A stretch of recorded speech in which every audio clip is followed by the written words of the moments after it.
Karena takut banget. Itu adalah stase anak. Oh iya, itu juga berat tuh. Berat itu karena berat. stase anak itu hope.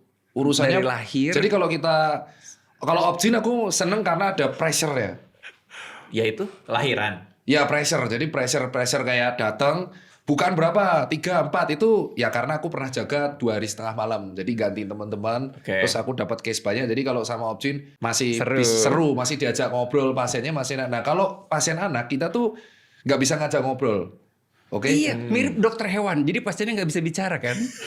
Karena masih bayi. Betul. Tapi dia tuh apa-apa pokoknya kalau nggak nangis ketawa. Tapi nangis tuh artinya dia nafas kan. Oh. Nah, yang ketakutanku adalah pas aku koas anak itu nemu Tidak nangis. nggak nangis Justru. dan itu justru yang pasien dok. Jadi datang umur 2 tahun, 3 tahun, terus panas tinggi. Aha. Nah, kalau pada pasien bayi panas tinggi nggak sampai panas tinggi itu bisa nyebabin kejang. Oke. Nah, sejak saat itu aku lihat kejang langsung di depan mataku. Wah. Itu aku heart rate bisa langsung zona 5 itu. Wah. Karena waktu itu meninggal dunia ya. Iya, yang lewat. diceritain itu ya. Lewat. Jadi Aduh, sejak itu saat nggak itu bisa aku sih gua. trauma. Iya. Jadi sejak itu kalau ada pasien anak koas, aku tinggi banget aku heart rate-nya. Dan biasa minta pendampingan temanku. Berdua. Kalau pasiennya anak waktu lagi koas nih, datang umurnya misalnya 7 tahun, dikasih tahu sama dokter Tirta, si anak 7 tahun ini ngeyel, Anda apain? Gituin gitu nggak? Itu kayak anakku. Gitu. Itu kayak anakku. Anak-anak anak Aku apa? ada cerita koas anak nih. Oh, Aku mau gimana tuh? cerita ke dokter Tirta juga. Boleh.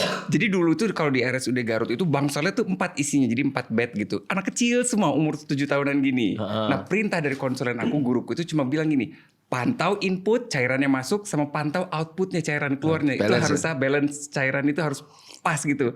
Kalau ngitung yang masuk mah gampang bang, dari minum, dari infusan, aku bisa hitung. Gimana coba ngitung yang keluarnya? Kan dia harus pipis kan. Betul. Dia padahal udah dehidrasi, sedangkan dia nggak mau pipis dok. Wah, Nggak mau pipis banget.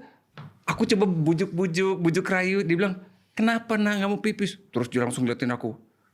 Itu di kamar mandi di baknya ada yang duduk rambutnya panjang ke Males bawah. banget gua. Dan itu didengar sama anak yang lain nggak kan. mau pipis semua dong. Jadi nggak mau pipis semua kan. Aduh, pakai apa ya? Dipopok dia nggak mau. Oke, ambilin kantong plastik yang 2 kiloan. Jadi, nah kalau pipis di tempat tidur mau? Mau.